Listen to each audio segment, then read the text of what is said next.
زکوٰۃ ہے کن چیزوں پر، وہ کون سے اموال ہیں، کون سا مال ہے جس کے اوپر زکوٰۃ لازم؟ جن چیزوں پر زکوٰۃ فرض ہے انہیں قابل زکوٰۃ اموال کہتے ہیں۔ ہر مال پر زکوٰۃ فرض نہیں ہے۔ زکوٰۃ فرض ہے سونے پر، چاندی پر، مال تجارت پر، کرنسی پر، پرائز بانڈ پر، مخصوص جو مویشی ہیں چرائی کے جانور ان پر، سال کا اکثر حصہ جو کھلا چریں اور جنگل میں چریں ان پر زکوٰۃ فرض ہے، اور عشر کا جو نظام ہے وہ کھیتی باڑی پر ہے۔ تو مجموعی طور پر یہ 6 چیزیں مل جاتی ہیں: سونا، چاندی، کرنسی، مال تجارت، چرائی کے جانور اور فصلیں وغیرہ۔ یہ چند چیزیں آپ نے بیان فرمائی کہ جن کے اوپر زکوٰۃ لازم ہوتی ہے، تو بہت ساری چیزیں اور بھی ہیں، ان کے علاوہ کسی چیز پہ زکوٰۃ لازم نہیں ہے؟ ہو سکتا ہے وہ بہت ساری چیزیں مال تجارت میں آتی ہوں، سونا نہ ہو، چاندی نہ ہو، کرنسی نہ ہو، چرائی کے جانور نہ ہو، لیکن مال تجارت میں آتی ہوں۔ لیکن مال تجارت ہوگی تو زکوٰۃ فرض ہوگی۔ چلیں اس تناظر میں کچھ سوالات کرتا ہوں تو آپ جوابات ارشاد فرمائیں۔ پہلا سوال آپ ارشاد فرمائیے مفتی صاحب کہ ایک سے زائد گاڑیاں اگر کسی کے پاس ہیں تو ان پہ زکوٰۃ ہوگی یا نہیں؟ اگر استعمال کی ہیں تو اس پر زکوٰۃ فرض نہیں ہے۔ خریدتے وقت بیچنے کی نیت کی تھی اور تاحال وہ نیت برقرار ہے، استعمال میں لے کر نہیں آیا، کرائے پر نہیں دی۔ بعض اوقات ایسا ہوتا ہے جو بیچنے والی گاڑیاں ہوتی ہیں انسان اس کو چلا بھی لیتا ہے، یہ استعمال یہاں ہم اس استعمال کی نفی نہیں کر رہے۔ مراد یہ کہ ایک آدمی نے اپنے یوز کے لیے اب رکھ لی، اب بیچنے کی نیت ختم ہو گئی، اب زکوٰۃ فرض نہیں ہوگی۔ دوسرا سوال یہ ہے کہ رہائشی گھر بعض اوقات بڑا ہوتا ہے یا ایک سے زائد گھر ہوتے ہیں تو ان پہ زکوٰۃ ہوگی یا نہیں؟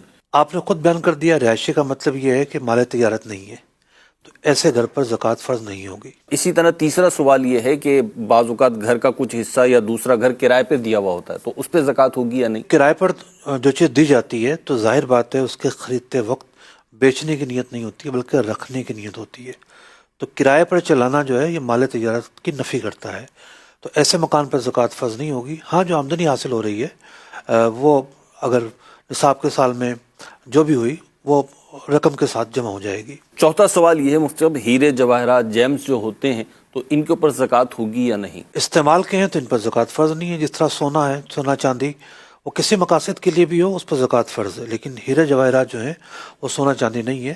اگر بیچنے کے لیے خریدے ہیں تب تو زکوٰۃ فرض ہے، ورنہ زکوٰۃ فرض نہیں ہوگی۔ پانچواں سوال مفتی صاحب یہ ہے کہ ہوم ڈیکوریشن ہوتا ہے، گھروں کو سنوارنے کے لیے، سجانے کے لیے بہت ساری چیزیں ہوتی ہیں، ان پہ زکوٰۃ ہوگی یا نہیں؟ جی نہیں، یہ چیزیں چونکہ مال تجارت نہیں ہے تو ان پر بھی زکوٰۃ فرض نہیں ہے۔ چھٹا سوال، آرٹیفیشل جیولری پر زکوٰۃ ہے یا نہیں؟ آرٹیفیشل جیولری اگر کوئی دکان میں رکھ کے بیچتا ہے اس کو تو زکوٰۃ دینی ہوگی، لیکن استعمال کے لیے اگر ہے تو اس پر زکوٰۃ فرض نہیں ہے۔ ساتواں سوال، بھینس بکری وغیرہ لوگ دودھ کے لیے گھر میں پالتے ہیں، ان پہ زکوٰۃ ہے یا نہیں؟ گھر میں پالتے ہوں یا پھر کسی کا باڑا ہو تو فی زمانہ جس طریقے سے یہ چیزیں پالی جاتی ہیں ان کو خرید کر گھاس ڈالنا پڑتا ہے، تو جس پالتو جانور کو یا دودھ کے لیے رکھا ہوا ہے اس کو خرید کر گھاس ڈالنا پڑتا ہے سال کے اکثر حصے، اس پر زکوٰۃ فرض نہیں ہوگی۔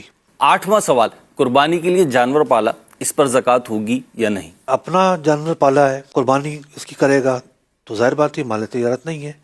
ہاں اگر کوئی کام کرتا ہے اور اس نے جانور خریدے ہیں کہ جناب قربانی کے موسم میں بیچے گا، اب یہ جانور مال تجارت ہو جائیں گے، اب زکوٰۃ فرض ہوگی۔ نواں سوال، فیکٹری کے لیے مشینیں، کمپیوٹرز وغیرہ، ان پر زکوٰۃ ہوگی یا نہیں؟ مشینری جو ہے یہ رکھنے کے لیے ہوتی ہیں، بیچنے کے لیے نہیں ہوتی۔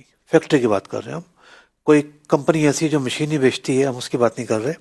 تو فیکٹریوں میں جو مشینیں ہیں یہ بیچنے کے لیے نہیں ہوتی، ان پر زکوٰۃ فرض نہیں ہے۔ اسی طریقے سے جو ساز و سامان ہے، آفس کا ساز و سامان اور ساز و سامان، ان پر بھی زکوٰۃ فرض نہیں ہے، سوائے اس کے کہ مداربت کا معاملہ نہ ہو تو اس کا حکم الگ ہے۔ 10واں سوال، پے بل رقم پر زکوٰۃ ہوگی یا نہیں؟ زکوٰۃ کا جب بھی حساب لگایا جاتا ہے تو پے بل کو مائنس کیا جاتا ہے، جو آپ نے دوسروں کا دینا ہے اس کو مائنس کر کے دیکھتے ہیں آپ کے پاس کیا بچ رہا ہے۔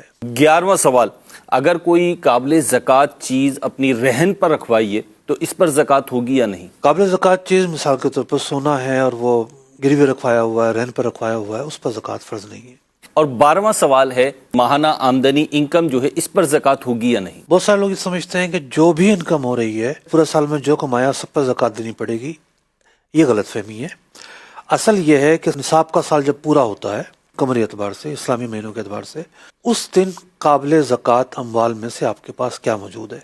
پورا سال جو کھایا، کمایا، خرچ کیا، اس کا حساب نہیں ہے۔ تو اگر ہم دیکھیں تو بہت کم سرمایہ پر زکوٰۃ ہوگی، کیونکہ انسان جو کماتا ہے سال کے اندر اکثر تو اس کا کھا جاتا ہے، استعمال ہو جاتا ہے، مختلف چیزوں میں چلا جاتا ہے۔ جب نصاب کا سال پورا ہو رہا ہے تو اس وقت یہ دیکھا جائے گا کہ قابل زکوٰۃ اموال میں سے آپ کے پاس کیا کیا ہے اور آپ قرضے کو نکال کر دیگر شرائط کے پائے جانے پر اس پر زکوٰۃ دیں گے.